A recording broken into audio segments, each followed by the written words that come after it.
capítulo número 5, versículo 21 até o 24, e depois do 35 até o 43. Desde já eu quero agradecer as pessoas que nos visitam aqui nesta noite.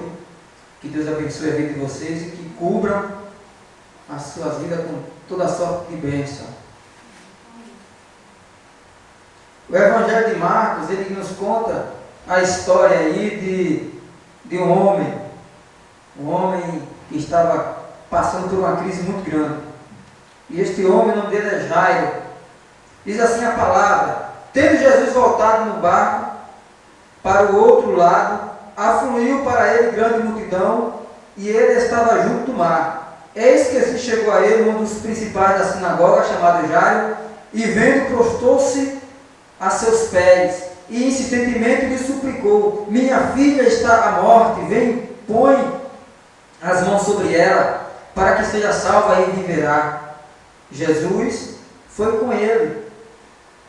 O versículo número 35, falava ele ainda, quando chegaram alguns da casa do chefe da sinagoga, a quem disseram: tua filha já morreu, porque ainda incomodas o mestre? Mas Jesus, sem acudir a tais palavras, disse ao chefe da sinagoga: não temas, crê somente. Contudo, não lhe permitiu que alguém o acompanhasse, senão Pedro e os irmãos Tiago e José e João. Chegando à casa do chefe da sinagoga, viu Jesus o alvoroço, os que choravam e os que pranteavam muito. Ao entrar, lhes disse: por que estáis em alvoroço e chorais? A criança não está morta, mas dorme. E ria-se dele. Tendo ele, porém, mandado sair a todos, tomou o pai e a mãe da criança e os que vieram com ele, e entrou aonde ela estava. Tomando-a pela mão, disse: Talitá cumi, que quer dizer: menina, eu te mando, levanta-te. E imediatamente a menina se levantou e pôs-se a andar, pois tinha 12 anos. Então ficaram todos sobremaneira admirados, mas Jesus ordenou-lhe expressamente que ninguém o soubesse, e mandou que dessem de comer a menina. Meus irmãos, eu quero nesta noite falar um pouco sobre esta família. Uma família que está vivendo uma crise grandiosa, mas também fazer a aplicação desse fato para as nossas vidas. É óbvio que se eu fosse ser avaliado nessa pregação aqui hoje, que eu vou dizer para vocês, pela ótica de um teólogo, de um estudioso da Bíblia, ia dizer que eu estou pegando um texto para dizer outra coisa que não tem nada a ver. Mas o problema é que eu não estou muito preocupado com isso. Eu quero olhar para esta família e compreender que essa família está vivendo uma crise. Afinal de contas, ter alguém em casa prestes a morrer, eu considero uma crise. Eu considero um grande problema. E eu olho para Jairo e eu entendo que Jairo representa um pai que está enfrentando grandes problemas. E nada mais nada menos do que as famílias dos nossos dias estão enfrentando diversos problemas. Problemas em vários setores, e problemas de várias maneiras. Não necessariamente apenas na área da saúde, mas podemos dizer que as famílias têm enfrentado problemas e tem acontecido coisas que têm trazido o pranto, o choro, o lamento para dentro dos nossos lares. Essa é a grande verdade, independentemente daquilo que o texto tem a nos dizer. Os nossos dias hoje atual, nós estamos vivendo um momento de muita dificuldade. A família, ela está enferma. O versículo número 23, diz: e insistente lhe suplicou: minha filha está à morte, minha filha está à morte, minha filha está enferma. Então doenças têm assolado a família de diversas maneiras. Problemas de acidentes, problemas de várias outras formas, mas também podemos dizer que a família ela está adoecendo no seu emocional, o estresse, o egoísmo, os ressentimentos, a ausência de perdão, as mágoas, as lembranças do passado, as impurezas que têm contaminado os nossos lares, a lascívia, a infidelidade conjugal que tem destruído vários casamentos, e por que não dizer a frieza espiritual que tem tomado conta até daqueles que se dizem crentes e evangélicos em Cristo Jesus. A fé não é mais a mesma e tem adoecido. É óbvio que o texto fala de uma doença física, mas quem disse que a depressão, que o ressentimento não causa problemas físicos? Deixa eu dizer uma coisa para você, o maior alvo do inimigo é a família. Porque quando a família está passando por problemas, por crise, isso é natural que é refletido na sociedade. Problemas de um filho do pais com os filhos, normalmente os filhos se envolvem com aquilo que não deveria se envolver. O filho briga com o pai em casa, não sabe resolver os problemas, dialogando, já parte para experimentar aquilo que o pai diz, olha, não faça isso, ele diz, agora eu vou fazer só para pirraçar. Então, de qualquer forma, isso é o inimigo jogando seus dados, suas flechas sobre as famílias. A família, ela tem sido alvo do inimigo, porque ele sabe, quando há problema da família, a sociedade reflete de forma negativa. Aí vamos ter violência na sociedade, vamos ter adultério, prostituição, uso de drogas, suicídio. Quando a família está sendo acuada e bombardeada, a sociedade vira um caos. Mas a palavra de Deus ela é clara, como diz no livro do Apocalipse, capítulo 1, versículo 14, quando João vê o Cristo glorioso, ele diz, os olhos do Senhor são como chamas de fogo. E eu quero dizer para você aqui nesta oportunidade, que independentemente de como está a tua família, independentemente de qual é a enfermidade, a crise que você tem enfrentado, saiba que Jesus ele tem os olhos que vê todas as coisas. Jesus tem os olhos do Senhor, ele contempla as tuas necessidades, ele contempla os teus dissabores, ele contempla os teus conflitos de pais com filhos, de esposo com esposa. Jesus, os olhos do Senhor é como um chama de fogo que contempla todas as coisas. O pensamento, a palavra não veio à tua boca, ele já sabe o que tu vai dizer. Os teus pensamentos, tu está no teu canto, remoendo, não conta para ninguém, mas Deus sabe o que tu está tramando. Ele conhece o teu deitar e o teu levantar, então ele conhece as tuas lágrimas. Por mais que você diga para as pessoas que está tudo bem, ele sabe quando não está e ele se preocupa contigo. O livro de Marcos nos diz que a menina estava morta, a menina estava moribunda, a menina estava quase em coma, estava praticamente numa situação difícil. Como está a saúde da tua casa? Talvez tenha coisa que você diga, essa aqui já não tem mais jeito, essa situação não tem mais como reverter. Há alguma coisa enferma, alguma doença afetando o esposo, alguma doença afetando a esposa, os filhos, doença física, doença espiritual, doença emocional, não importa qual é o diagnóstico da tua casa. Talvez você não saiba a raiz do problema, mas Deus sabe. E esta é a noite que Ele escolheu para te dar a vitória que você tanto precisa. Esta é a noite que Ele escolheu para sanar as tuas dificuldades. A família está enferma, mas também, depois da enfermidade, a consequência da enfermidade não tratada gerou a morte. E a criança morreu. E quando Jesus está indo em direção à casa de Jairo, alguém diz, não incomode mais o mestre, porque a menina morreu. As nossas famílias estão enfrentando a morte. A Bíblia diz que o salário do pecado é a morte. Então a morte ela tem entrado por causa do pecado. E eu percebo que algumas coisas, infelizmente, têm morrido em nossas famílias. Os valores se perderam. O tempo não é mais o mesmo. A estima, a cortesia dentro do lar não existe mais. O diálogo não existe mais. porque dentro de nossos lares, muitas vezes, não há espaço para o diálogo, porque, afinal de contas, a televisão, a internet, o celular, ele tem ocupado muito do nosso tempo, e nós não temos tempo de sentar em família, e quando se senta em família, é simplesmente na frente da televisão, para assistir os programas favoritos, e durante o programa ninguém pode abrir a boca, porque senão vai atrapalhar. Não tem diálogo mais. Eu fui do tempo quando era criança, as pessoas sentavam, quebravam o licuri de manhã para de noite ir tirar o bago do licuri. E durante aquela tarefa, as conversas, as histórias, muitas histórias que sem fundamento, mas na verdade é que se dialogava, se conversava, se divertia.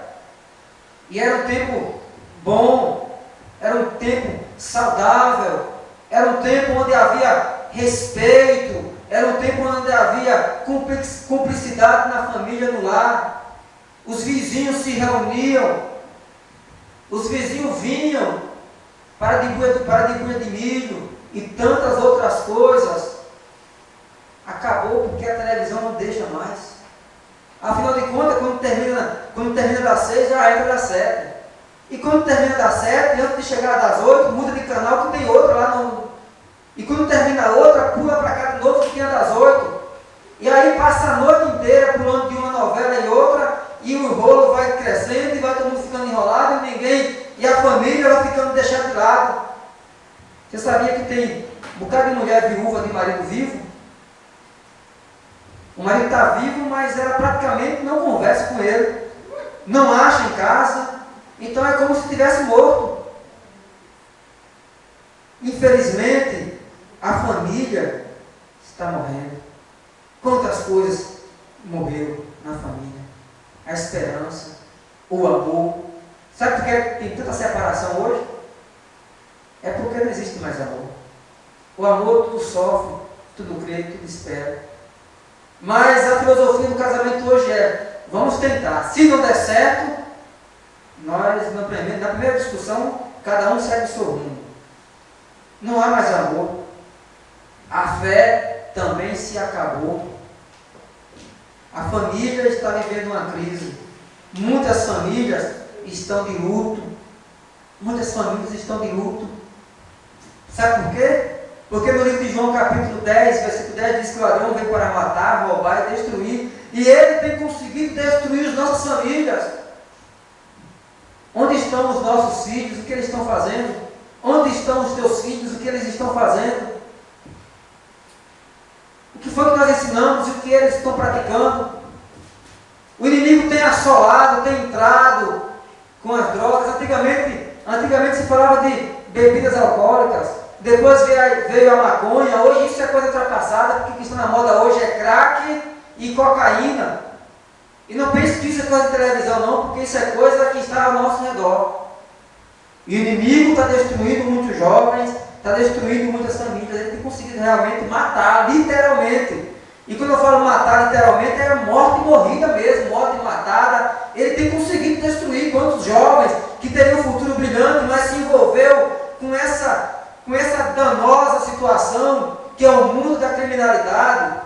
Eu não tenho nada contra criminoso, não tenho nada contra traficante, não tenho nada contra a pessoa que vende a droga. Eu, infelizmente, contra o ser humano, não tenho nada, eu tenho contra a parte que ele faz.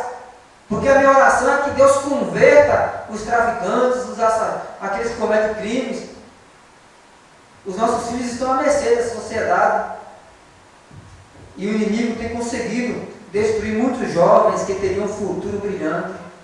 Jovens inteligentes, que poderia estar sendo médico, enfermeiro, advogado, e infelizmente foi levado por um caminho sem volta, e muitos morreram, e muitos estão morrendo, e muitos ainda, infelizmente, ainda vão morrer. Não é que eu esteja desejando a morte de ninguém, porque infelizmente o caminho é esse. Nossa juventude entra pelo caminho desse, e o que aguarda é a cadeia ou o cemitério. Falo isso com muito pesar no meu coração, porque eu tenho filhos, e a gente lamenta essa situação. Mas a Bíblia continua dizendo no versículo número 28, versículo número 38, chegando à casa do chefe da sinagoga, viu Jesus e alvoroços que choravam e os que pranteavam muito. Irmãos, preste atenção na coisa, as famílias estão chorando. Você sabia que quando nós estamos aqui, tem muitas mães lá fora chorando, clamando, lamentando, por causa dos filhos que foram e não sabem que hora vem, e muitos deles nem voltam mais. O pranto, o choro tem entrado de forma brutal dentro dos lares. Quantas mães, nesse momento, quando estamos aqui louvando a Deus, aprendendo a palavra de Deus, estão chorando porque chegou a notícia que o seu filho foi brutalmente assassinado. Quantas lágrimas em nossas casas têm rolado, quantas pessoas têm chorado, pais, filhos, estão chorando por situações tão difíceis. A Bíblia diz, olha, chorais como os que choram. A Bíblia diz que há tempo para tudo, tempo de rir, tempo de chorar, tempo de colher, de plantar, tempo de colher. E eu digo para vocês que nós estamos vivendo um tempo de chorar. Não há razão, não há motivo para estarmos sorrindo, não. Ah, mas a minha família, os meus filhos não estão nesse mundo, os seus filhos não estão, mas tem muitos filhos de outras pessoas que estão. E a Bíblia nos orienta, interceda e chore com aqueles que choram. Quantas famílias estão chorando? E outra coisa que eu vou dizer a você, e preste muita atenção, enquanto eu vejo pessoas aí, nosso município, infelizmente, está passando por uma varredura nessa situação aí de prisões, pegaram muitas pessoas traficando drogas, e às vezes as pessoas falam muita besteira. Alguns dizem, eu acho é pouco, é bem feito, tem que pegar mesmo. Eu não acho pouco, não. Eu lamento, porque poderia ser eu. Eu lamento, porque poderia ser um dos meus filhos, que não é melhor do que ninguém. Eu lamento, porque poderia ser um amigo meu, como tem amigos meus, talvez envolvidos, eu não sei. Eu lamento e choro, porque afinal de contas, são vidas, são seres humanos, e nós como crentes em Jesus, nós amamos o nosso próximo, e nós queremos o melhor para todas as pessoas. Não fico feliz de forma nenhuma. Alguém diz, não, tem que eliminar mesmo, tem que destruir, tem que matar mesmo, esses camaradas tem que sofrer. Quem somos nós para dizer que o ser humano tem que sofrer? Em que você que está na igreja é melhor do que aqueles que estão lá fora? A diferença que há é que Deus, pela misericórdia, te alcançou, e você hoje está aqui. Mas se não fosse isso, nós não somos muito diferentes um do outro, não. O ser humano gosta de coisa fácil, e muitas vezes na busca da facilidade, busca coisas que depois traz consequências terríveis. A família está chorando. Na família de Jairo havia choro, pranto, e o povo lamentando. Nossa sociedade está chorando. A nossa sociedade está brutalmente sendo violada, violentada por tantas e tantas tragédias que têm acontecido. Mas eu tenho uma notícia boa para dar para vocês. Apesar de tudo isso, da enfermidade, da morte, do pranto que tem assolado as nossas casas, da mesma forma que assolou na casa de Jairo, existe ainda, meus irmãos, a possibilidade, a esperança ainda, porque Jairo, ele tomou algumas atitudes, e você que nos ouve aqui nesta noite, eu gostaria também que você fizesse o mesmo que Jairo fez. Não existe situação na qual Jesus não possa reverter. Não existe situação na qual o Deus do impossível não possa solucionar. Talvez você esteja dizendo, mas eu já entrei numa situação tão difícil, tão caótica, que eu não tenho mais escapatória, existe sim uma saída. Disseram para Jairo, olha, não incomode mais o mestre, mas eu quero falar algo que aconteceu antes disso. O versículo de número 22 diz, eis que se chegou a ele um dos principais da sinagoga, eis que se chegou a Jesus. O que foi que Jairo fez quando estava passando por uma situação de crise, a enfermidade da sua filha que estava quase morta? A primeira coisa que Jairo fez foi que ele se achegou, se aproximou de Jesus. Olha que coisa para você colocar em prática. Eis que se achegou a ele um dos principais da sinagoga. E eu quero que você rompa a barreira da religiosidade. Jairo era um dos principais dos judeus, homens de que em sua maioria não acreditavam em Cristo. Porém, Jairo viu em Cristo a possibilidade da solução do seu problema e ele se aproximou de Jesus. O que a sociedade precisa não é de mais religião. Sabe, irmãos, o Brasil já tem religião demais. Até demais. Batista, presbiteriana, quadrangular, assembleia e por aí vai. Existe uma variedade e todas têm abençoado vidas. Eu creio nisso, eu sei que tem sido assim. Mas o que o povo precisa hoje é de Deus. É óbvio que se encontra Deus por meio da religião, no ensinamento que está lá. O que o homem precisa é se aproximar de Jesus. Toda essa violência, tudo isso que está acontecendo, a falta de amor, a falta de diálogo, tudo que tem acontecido nesse mundo, nessa nossa sociedade, é a ausência de Jesus. Porque quando Jesus faz parte, e Ele está atuando, e Ele faz parte de nossas vidas, de nossa família, as coisas é diferente. Totalmente diferente. Não quero dizer que é sem problemas. Não temos problemas sim. Mas quando Jesus está perto da gente, e a gente perto de nós, e a gente perto dele, as coisas são muito mais fáceis de se resolver. E consequentemente, estando perto de Cristo, dificilmente a possibilidade de um jovem entrar pelo caminho tortuoso, a possibilidade é quase zero. Mas também, ele não apenas se achegou a Jesus, mas o versículo número 22 também diz que ele se prostrou aos seus pés. O que você veio fazer na igreja? O que é que nós estamos fazendo aqui? Qual o objetivo de nos aproximar de Cristo? Precisamos nos aproximar de Cristo em reconhecimento que Ele é Senhor, que Ele é Deus. E essa questão de se prostrar, isso aqui é adorar. Ele adorou, ele se humilhou, ele reconheceu que ele não era nada. Ele reconheceu que Cristo era o único que podia trazer a solução para o seu problema. Mas também o versículo número 23 diz que ele insistentemente lhe suplicou. Irmãos, vamos nos aproximar de Cristo, vamos nos prostrar diante dele e vamos suplicar a Ele. Ah, mas a minha família está vivendo mil maravilhas, mas a nossa sociedade não. Você tem a obrigação de interceder a Deus pelas mães que estão chorando, pelos filhos que estão se perdendo pelos caminhos errados. É o papel da igreja. A igreja tem a missão de interceder, de clamar a Deus, suplicar. E se na tua família também existe alguma coisa que precisa do derramar de Deus, saiba que Ele vai fazer isso, vai fazer de forma completa. Mas eu digo também que Jairo, ele se aproximou de Cristo, ele se prostrou, adorou e suplicou.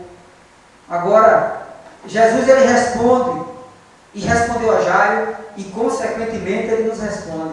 O versículo número 24 diz que Jesus foi com ele. Que coisa linda! Jesus foi com ele. Jesus vai contigo. Jesus está comigo, está contigo aí, Ele vai. Qual é a tua dificuldade? Jesus vai contigo para resolver. Qual é o teu problema? Jesus vai contigo. Que coisa bonita de Cristo. Jesus foi com ele.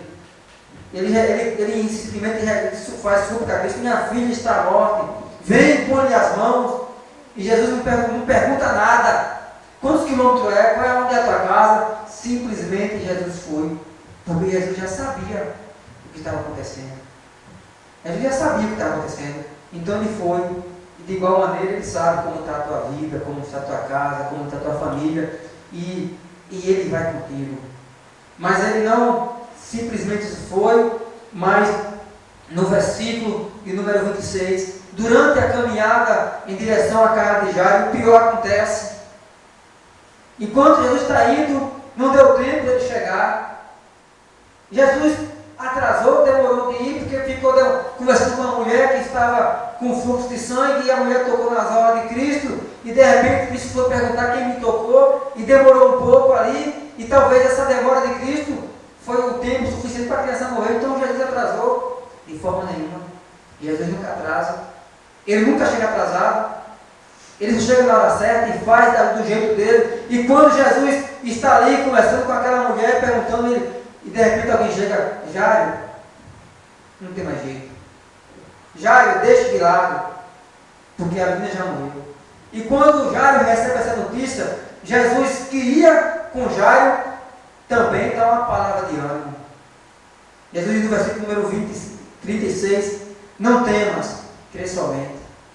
Jesus vai e ainda dá uma palavra de ânimo. Jairo, não tenha medo. Não tenha medo de notícia ruim.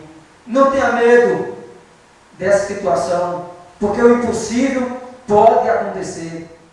Tudo é possível ao que crê. Se crês, verás a glória de Deus. Então, irmãos, entenda que não há causa perdida, não há nada que seja impossível ao Deus que nós servimos, porque o Deus que operou na vida de Jairo, Ele é o mesmo que opera em nossas vidas ainda hoje.